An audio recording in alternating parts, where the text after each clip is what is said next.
Bonjour et bienvenue sur la chaîne du chasseur d'étoiles de midi, chaîne de réflexion et d'humour sous les 12 coups de midi. Le méchant Jean-Luc Reichmann à la présentation, Jérôme toujours présent, la maîtresse de midi souriante. Ah gna on fait copain, maintenant il t'a fait pleurer, puis alors maintenant tu fais copain.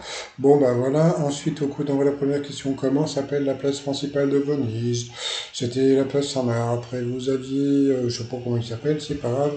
Alors, à qui doit-on le single back? Bon, j'ai une question TikTok dont on s'en fout, c'était Madonna. Après, vous aviez Claire, je crois, qui était venue avec ses parents de Saint-Cloud. Quel matériel disponible dans les salles de sport contre le plus de germes? Eh bien, c'était les tapis de sol. Après, vous aviez la jolie Jande de Marseille. Quel combat mène Laurie Moore, une jeune fille de 13 ans très engagée? Eh bien, c'était de créer plus d'émojis pour les lunettes. Pour la maîtresse de midi, selon la mythologie grecque, quel personnage légendaire serait à l'origine des gisements d'or du fleuve Pactole? Eh bien, c'était Midas. Ah, elle a eu du pot. Qu'est-ce qu'il est... Ensuite, quelles nuisances ont déjà subi 58% à cause de leurs voisins? Ils sont trop intrusifs. Pour Claire, quel jeu de société a été le plus recherché sur Internet par les Français en 2022? Je crois que c'était le Scrabble, en plus je suis même pas sûr. Qu'est-ce qui a incité Cadmerade à arrêter de fumer? Je sais pas. Et puis on s'en fout. En 1917, quel équipement sanitaire a été érigé par Marcel Duchamp au rang d'œuvre d'art sur le titre Fontaine? Donc ça c'était facile, c'était l'urinoir. Ensuite, en janvier, près de Stuttgart, un homme a appelé la police car il avait trouvé dans son lit une femme. Ensuite, que fait d'exceptionnel la grenouille des Seychelles avec sa bouche? Eh bien, elle entend sur cette question claire et passée au rouge. Qui dit rouge dit duel. Elle a pris Jade en duel, qui est tombée sur une question qui n'était pas évidente pour son âge. Au cinéma, qui poursuit Fantomas? Donc, elle a dit De Funès. Et c'était ça, donc bravo à Jade. Donc, ensuite, au Jade, Céline et Antoine se retrouvent coup par coup. Qu'est-ce qu'il y a de barre? Eh bien, la mauvaise réponse, c'était le symbole de livre sterling. En plus, je crois qu'il était comptable. Ensuite, quel personnage de Disney porte un couvre-chef? C'est la maîtresse de midi qui s'est plantée sur cette question. Donc Léodore de Zootopie n'a pas de chapeau. Ensuite, quelle tenue est bien associée à sa danse? Eh bien, directement, elle est partie sur le rouge. Et oui, la béret bourrée, ça ne marche pas. Donc sur cette question, elle est passée au rouge. Qui dit rouge dit duel? Elle a pris la jolie Jade en duel, qui est tombée sur une question pas évidente. Qu'est-ce qui a permis à l'Argentine de battre le Brésil lors de la Coupe du Monde de foot 1990? Alors là, franchement, alors je pense que beaucoup seraient partis sur la main de Maradona, et en plus c'est même pas sûr que ça soit en 90. Elle est partie sur les cailloux. Moi, je vais partir sur le somnifère parce que c'est vraiment la réponse. Comme je dis toujours, hein, il faut toujours prendre la réponse la plus aléatoire, la plus bizarre. Et moi, franchement, le somnifère, je trouve que c'est un peu trop bizarre. Donc, bon, bah, ils ont envoyé la pub. Et ben, on verra la réponse au retour de la pub. Ah, doum doum. Allez, retour de publicité. Alors, qui avait raison, moi ou Jade? Eh bien voilà, j'ai éliminé la maîtresse de midi, c'était un somnifère. Donc, vous voyez, donc j'aurais pu l'éliminer. Comme je vous dis, si euh, la maîtresse de midi vous prend en duel, c'est sûr que vous avez une question tordue. Et quand vous avez une question tordue, il faut toujours prendre le truc qui semble le plus bizarre. Et c'est vrai que quand vous regardez la plupart des réponses, eh bien, le somnifère, on se dit, mais qu'est-ce qui vient foutre là, ce somnifère? Eh bien, j'ai éliminé la maîtresse de midi, je l'ai éliminé. Donc ensuite, eh bien, Céline et Antoine, tiens, il s'appelait Antoine, se sont retrouvés au coup fatal. Alors comment vont-ils? Alors moi j'aime bien parce que bon, Jean-Luc Reichmann qui dit bon bah on applaudit la maîtresse de midi parce qu'elle est trop forte. Bon, passons.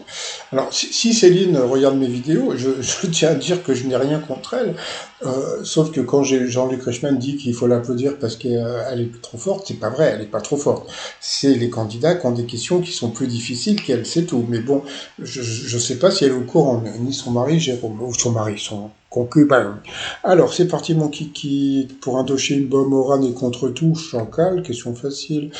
Quel jeu de bistrot peut-on aller à la pêche, faire des gamelles? Bon, bien ça, il l'a trouvé, c'était baby-foot pour elle. Le cri de guerre des Capétiens et Montjoie Saint-Denis, donc ça, c'était connu aussi. Pour lui, quel tournoi du Grand Chelem les tennismen qui jouent Al et le Queen préparent-ils au Wimbledon? Donc ça aussi c'était facile.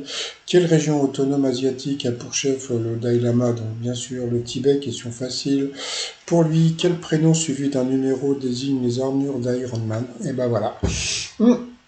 Voilà. Bah, on cherchait la question difficile pour le candidat, bah, ça commence, donc voilà, question difficile.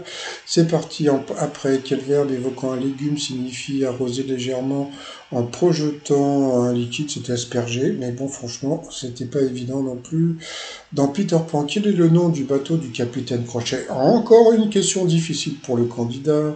Après, en quelle année le port de la ceinture est-il devenu obligatoire à l'arrière des voitures? Il a dit au pif 90 et c'était 90. Pour elle, quel est le prénom du peintre surnommé le douanier Rousseau? Eh bien, elle connaissait. Bon, moi, je ne connaissais pas. C'était Henri, je crois. Bravo à elle. À Cannes, de quel palais les stars montent-elles les marches du tapis rouge? C'était le palais je sais même plus quoi. Donc, bah, il a dit des congrès, c'était ça.